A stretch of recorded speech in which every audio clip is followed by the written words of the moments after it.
I trudged upstairs, mind a million miles away. That was probably why I didn't realize I'd been followed until right as I stepped through the door and happened to see Spencer standing at the top of the stairs watching. Spencer? What's he doing here? There was no reason for him to be at school this early. Shoot! He was definitely following me. I'd been right. He was more suspicious than ever. And now he was heading straight for the magic club room that I just walked into. I had no idea what he'd find if he tried to enter it too. So I panicked. Maybe it was the combination of lack of sleep and worry that my brother was spying on me, but my brain just stopped working. I sort of bolted to the library door and threw it open, intending to hide there in case the supposed protective spell on the room didn't work. Oh no. I'm like, don't you have to do a knock before you go in there? Because otherwise there's just nothing? Before I realized there was nothing but yawning darkness beyond the door, I was already stepping across the threshold. My foot came down on nothing and pitched forward into the darkness, and down into Wonderland I fell. I forgot to knock. My short-lived scream was immediately swallowed by the blistering cold and nothingness. I swear if I just got a bad ending. Because I didn't open up to Adrian. Floundering, I turned to grab the doorknob, but there was no door. There was nothing but cold and silence. Help! Have to get out. But there was nothing to grab a hold of. Nothing solid. I couldn't feel my arms, legs, hands. Am I going to die here? And then I was being yanked backwards. Thank God. Whoever you are, I could kiss you. I fell back into the light and against something warm and firm. The darkness faded into the library, and the warm scent of dust and old books filled my head. Someone was holding on to me as I stared into the black emptiness on the other side of the door, shivering, half from the cold and half from the realization I had probably nearly died. All from forgetting to knock on a stupid door. Because now doors could kill me. Mark? I mean, it could be Velos. We're in the library, but... What were you doing? Mark. I looked up at him, my brain slowly catching up to everything that had just happened. He was glaring down at me, eyes almost glowing in the dim library. One arm was still tightly wrapped around my shoulders. He spun me around, shaking me slightly. Oh, those glowing eyes. They really are glowing. What is wrong with you? How many times do I have to tell you to be careful? He was gripping my shoulders hard enough that it hurt. I'd never seen him angry like that, but more than anything, I was shaken to my core by what had just happened. Do you know what would have happened to you if I hadn't been here? You can't just walk through that door.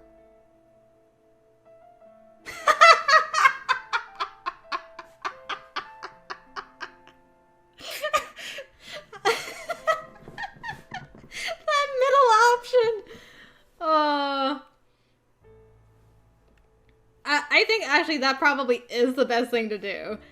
Because if she cries or thanks him, he's just gonna be more angry. But if she's sarcastic, he'll be like, dang, girl's tough. I admire that. You probably would have failed the test tomorrow? I gave him a shaky smile. That had been utterly disturbing, but it had turned out okay. He looked even angrier. But your music betrays you. But release me at that. This is why this always happens to you. You don't take anything seriously. Yeah, but you take everything too seriously, so we're a good matchup. I was taking it seriously, but if I let myself think about it too hard, I was going to go to pieces. I didn't want to go to pieces in front of Mark, of all people. I could only imagine the levels of disdain aimed my way if I actually cried about it or something. If I hadn't happened to be in the library, you could have been lost in there permanently. Do you understand that? Well, I took a deep breath. I did get the feeling it was pretty serious. Then act like it! In my defense, no one told me that door could kill me if I forgot to knock. It shouldn't come down to you dying for you to just think! Well, excuse me for not seeing doorways as a possible vehicle for destruction. It's only been like a week since I learned doors can be portals, okay? What's the point of all your supposed research if you're not learning anything that can actually help you? Ahem. No yelling in the library. I nearly jumped out of my skin at the sound, which was loud as heck in the otherwise silent library. Velos was standing a few feet from us, glaring. Oops. What on earth was that about? Well, the door. You do realize that if Mark hadn't heard you scream, we probably wouldn't have realized you were gone until it was too late to find you. Oh, he heard you with a super hearing. Well, that was convenient. Thank you. You heard me? He looked away. Every line of his body screamed that he was still angry because he almost lost you. Oh, he felt it. Interesting. I thought maybe he, heard her mind scream out? That could be what he means by I felt it, but I didn't hear you exactly. Not with my ears. I felt it. Because you read minds, right? I do have that ability. Like many vampires. Though in your case I hear everything simply because you're constantly shouting it at me. Or screaming in panic. I was in a hurry. And I definitely did not think I might die if I forgot to knock. I mean, no offense, but that seems like a major safety hazard. There's no magic on the planet that is idiot-proof, Miss Lewis. Oh, got her. I'm not an idiot. If anyone had bothered to tell me how that thing works or the consequences of just running through it, I might have done it differently. Is that not what Mark is doing right this minute? Well, it's a little late to tell me after I nearly get lost in a freaking black hole between the club and library. Besides that, I'm not her babysitter. Oh yeah? Well, guess what? Newsflash, Mark. No one asked you to be my babysitter. And I don't think it's too much to ask to be told how things work so I don't accidentally get myself killed. That isn't my job either. No one asked you to do it, you jerk. If it's such a huge inconvenience for you to bother, then just don't. His voice was so cold and his expression stony. He'd gone from being angry to nothing. Now that I was safe, he was just annoyed at the inconvenience of having to help me. I knew it was a pain. I knew I was a pain. I got into trouble and needed help because I didn't understand how things worked. Because I was having a hard time adjusting to the fact that suddenly even a freaking door could kill me. And if I didn't help you this time, what would have happened? How the hell should I know? It's not like anyone has taken the time to tell me these things. I don't need some hero to step in, protect me, and then be snide about it. I just need someone to explain things properly. And if you don't want to do it, then fine. I'm not here to beg you to. I can find someone else. I'd rather find someone else so I don't have to listen to your complaining anyway. I was shouting, but just... ugh. Miss Lewis, please. I took a deep breath and turned away, trying to compose myself. Well, we had our first fight. But that's to be expected when you got two tsunderes falling in love. Mark didn't respond. He turned on his heel and left through the door, without knocking, since one apparently didn't have to do it from this side. He's only angry because that could have ended quite badly. I'm sure he feels some level of responsibility for you. We all do. I'm only glad he was here to help this time.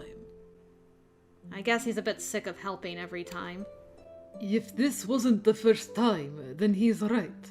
You do need to be more conscientious. I know that. I was just... In a hurry, yes. Which begs the question why.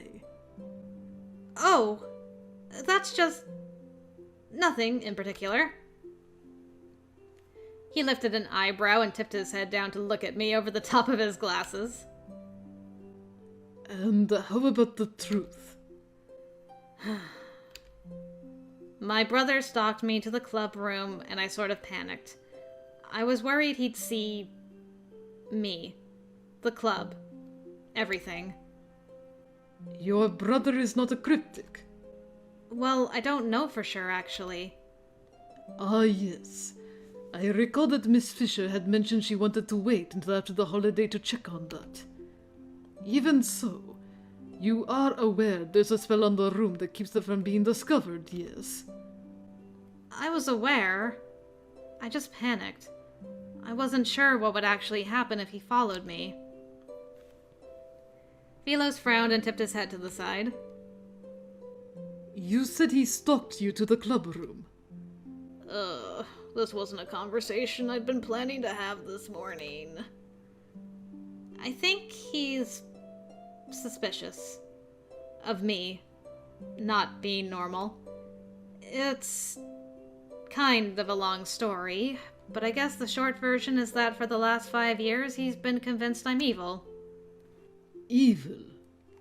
And I think joining the club and acting suspicious lately has basically solidified his conviction. So he's been, snooping around. I see. And his suspicions of you have extended to the club as well. Possibly? I mean, it does have a reputation for being weird. It does at that. I saw him right as I went through the door.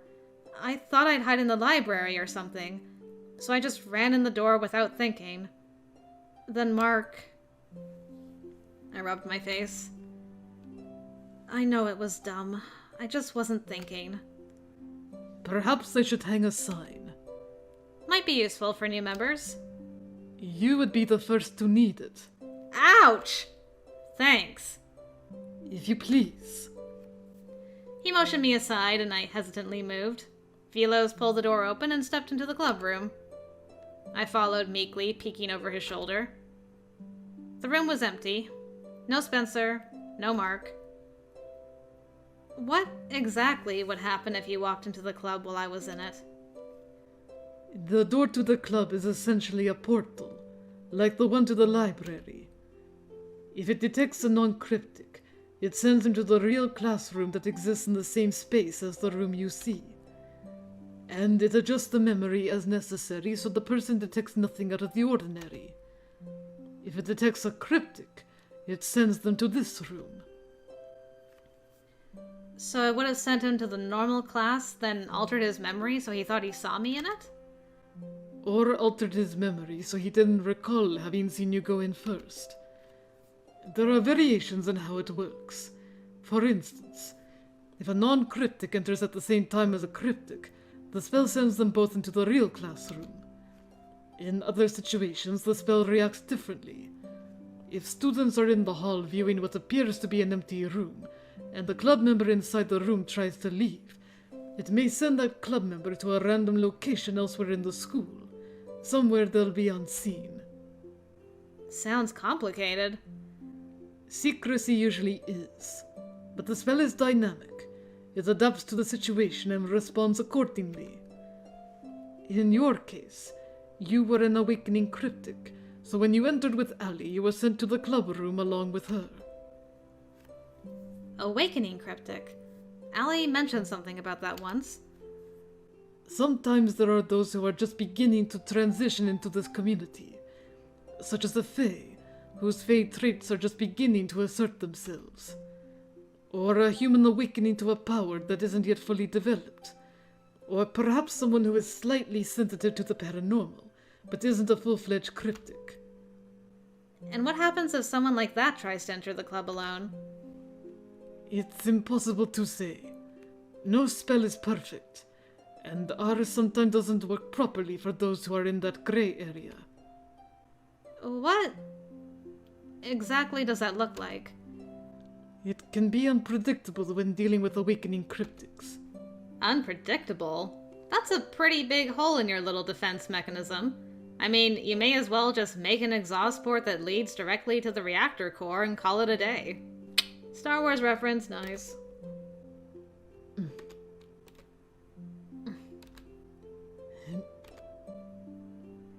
Never seen that movie? Velos, you gotta see this movie! Velos just sighed, so he must not have. I thought it was a funny reference. I thought it was funny too. In any case, we tend to find these people before they find us. Tend to? That leaves a lot of room for failure. What if Spencer found us first this time? We have no idea what he saw in here. Then we'll deal with it appropriately. What does that mean?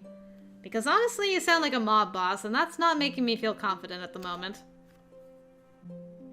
It means we'll have to determine on which side he belongs. And if it's this side, we pull him over. If not, we adjust his memories. Look, before you go adjusting anything with my brother's brain, please just give me and Allie a few days to figure out what's going on with him. Under the circumstances, he's not exactly going to go around telling people about it, even if he sees something odd. I think he's learned his lesson there. Perhaps. Last time ended with him getting questioned by the police and put in therapy for 2 years because no one believed him. He was bullied at school and we had to move to another state. He's not going to just go blabbing about anything he sees here. Trust me. Velos mulled it over quietly for a moment. Very well, but just know this. People with 1 foot in this world and 1 foot in the real world are in a particularly dangerous place.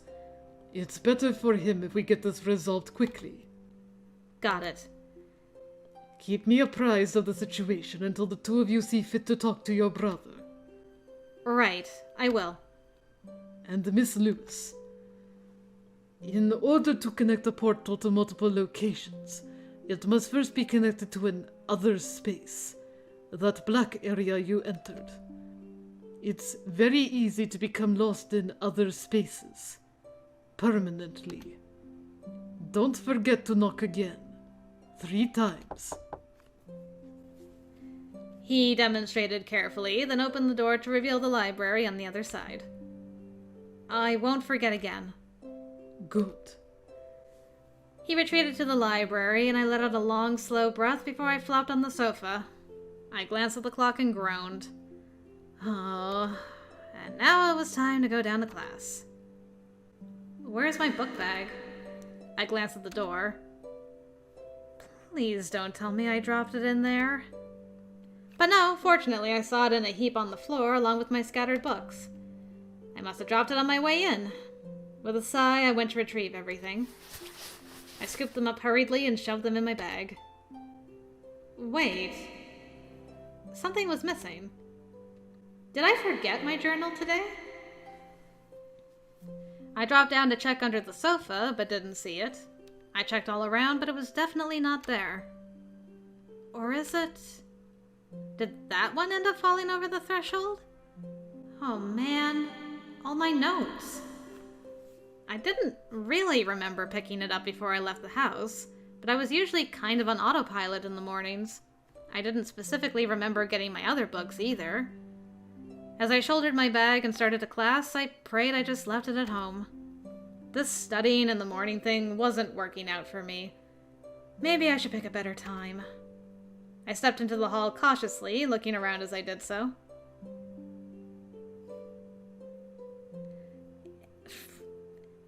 Adrian, if it's you again, I swear. Looking for me? Oh, thank God it's you. Mark! Damn it, don't do that to me! And no, I was looking for my brother, not you. He isn't here. No one was in the club when I left the library. And there was no one nearby either. I looked around but couldn't find him. I see. Well, that's probably for the best. Who knows what he saw when he went in the club? If he's anything like you, I can only imagine that no matter what he saw, it'll end up being troublesome for everyone. Not for you. Since you aren't my babysitter, you won't have to worry about it, will you? I brushed past him, heading for the stairs. He caught my arm as I passed. I tried to yank it away from him, but he held on tight. Let go! I apologize for yelling at you. Good. Now let me go. Nora. What I said about not being your babysitter, I apologize for that as well. I raised an eyebrow. I had the feeling he probably didn't apologize often, but that didn't mean I was just going to accept that. It isn't that I don't wish to help you or that I find it inconvenient. I don't. It's just frustrating that it feels as if you aren't being careful. I'm trying. I'm just not used to everything being dangerous now. Do you expect that because you're trying, it exempts you from being told to try harder? I didn't say that. He released my arm, looking away. When I heard you scream, I was... Yes? He stopped, his expression troubled. Is he trying to say he was worried about me? He cast a sidelong look my way. I was scared too. You're doing everything in your power to ensure I'm never able to take my eyes off you, aren't you? No! Why would you say that? When you say it that way, it sounds like some kind of nefarious plot. You're right. Perhaps I'm giving you too much credit. Hey! I understand if you're angry at me. But I did feel that I should take the time to... I held a hand up. I'm not angry. I mean, I was, but... Sometimes I felt I should work on my inability to stay angry at people. Water under the bridge. I'll try to be more careful. And you can try to be less cranky about everything. Then stop trying my patience at every available opportunity. He started to the stairs, and I tagged along after him. I maintain that I'm not doing it on purpose. Then perhaps you should try harder to not do it unintentionally either. We went downstairs silently. I was busy thinking about the clubroom spell. I had no idea what Mark was thinking about. For all I knew, he was just contentedly reading my mind. So I definitely wasn't going to give him the satisfaction of overhearing me think about him. The biggest question in my mind was what Spencer had seen in the clubroom and how it was going to come back to bite me in the backside. I had no doubt he'd either looked in or entered it trying to find me. If he wasn't a cryptic and he saw nothing, then that was fine. What if he was? Worse yet, what if he was awakening? Who knows what he'd have seen in that case? For the second morning in a row, I hadn't done any research. And with Spencer snooping around as he was, the need for answers was all the more pressing. The day was just getting started and I was already feeling tired. Tired, but determined. I had to get better at this. At being a cryptic. And then class started. Everything that happened earlier faded behind the curtain of normalcy that came with class. The contrast was sometimes a bit jarring.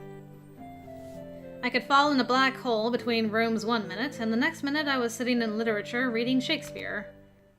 At least it was a nice distraction. Or it would have been if my reading partner had been at all fun to read with.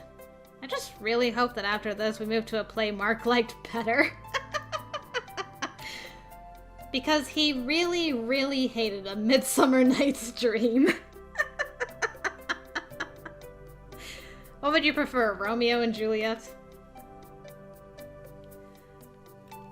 O wall, full often hast thou heard my moans, for parting my fair Paramis and me.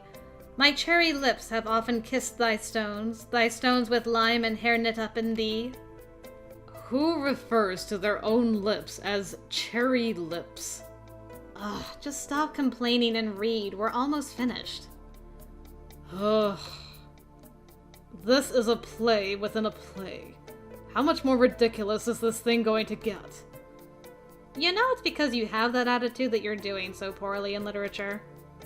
I'm not doing so poorly. Poorly enough you need to be tutored by someone simple-minded. Pew pew pew pew! He grimaced. Oh, you haven't let that one go yet. Nope. He glowered at me and leaned over his playbook. I see a voice. Now will I to the chink. How did he see her voice? Mark. Now will I to the chink to spy, and I can hear my Thisbe's face. Thisbe! He can see her voice and hear her face. Is he inebriated, perhaps? More commentary. Give me all of it. I glared at him. My love thou art, my love I think. She sounds awfully uncertain for someone who speaks to him like this every day. You're doing this on purpose, aren't you? Perhaps. You are such a pain in the butt. Miss Lewis, rewriting the play, are we? I don't quite recall that line. Him! He's being a pain! I pointed frantically at Mark. He had the most insufferably smug look on his face as Mrs. Roberts shook her finger at me and started away. Keep it up, you two, and I will gladly make you read it in front of the entire class. Punch him in the arm. For all that'll do. Let's continue our banter, but quiet-like. Look what you did! I didn't do anything. He smirked slightly. Are we going to keep reading together, or are you going to make a fuss and force us to read in front of everyone? You are so... Ah! He was such a brat! Men from children, nothing differ. Ha ha ha! Beep beep beep beep beep! Got him! Mark raised an eyebrow. Much ado about nothing? Also Shakespeare? Ah. Now you're using it to insult me, I take it. Seemed appropriate. I smiled in spite of myself. His constant whining about the play made reading with him annoying, but at the same time, it was kind of fun, like a little bit. Aw, cute. Nora, wait up! What is it? Everything okay? You looked kind of upset when you got to class. Not upset. Just this morning I sort of went into the library and forgot to knock, so I nearly died. What? Which I didn't know could happen, thank you very much. She gave me a sheepish look. Sorry I forgot to mention that, but seriously, what? Mark saved me. Nora, you have got to start being careful. Believe me, I know. Mark saved me and yelled at me a lot. Then Velos yelled at me. Anyway, the whole reason it happened at all was because of my stupid brother who's stalking me around like a stupid creeper. Wait, what about Spencer? He followed me up to the club and I panicked. Then the door thing, and then I talked to Velos about him. He said he'd give us a few days to deal with Spencer on our own before he steps in. Us, meaning you and me. Well, that at least is good news. Yeah, but we should come up with a plan fast. I don't think Spencer's going to give us a few days if he's already stalking me up to the club room. Let's plan to sit him down and talk to him this weekend, then. Okay, Maybe we can come up with a game plan later? Whatever we do, I don't want Mom and Dad to catch even the slightest hint that something's going on. Definitely. I don't want that either. Anyway, the bell's about to ring, so we have to... I know. I'll see you later then. Yeah. I'll try to be sure I make time for us to come up with a way to approach him. Quietly. Thanks. When I got to Trig, Spencer was already there. He didn't even look up at me, which wasn't a huge surprise. He seemed to prefer mentally living in a world where I didn't exist. Except when he was stalking me, of course. I cast a sidelong look at him as I passed his deck. His desk? Yes, there's a deck in school. He was huddled over a book open in front of him, which was my journal. Whatever happened earlier, he was giving me no indication about it, that was for sure. I didn't know if that was good or bad. By the time study hall rolled around, I was really anticipating the final bell so I could find Allie and talk to her. Even if she had work, I was hoping she could at least spare a few minutes to talk about Spencer.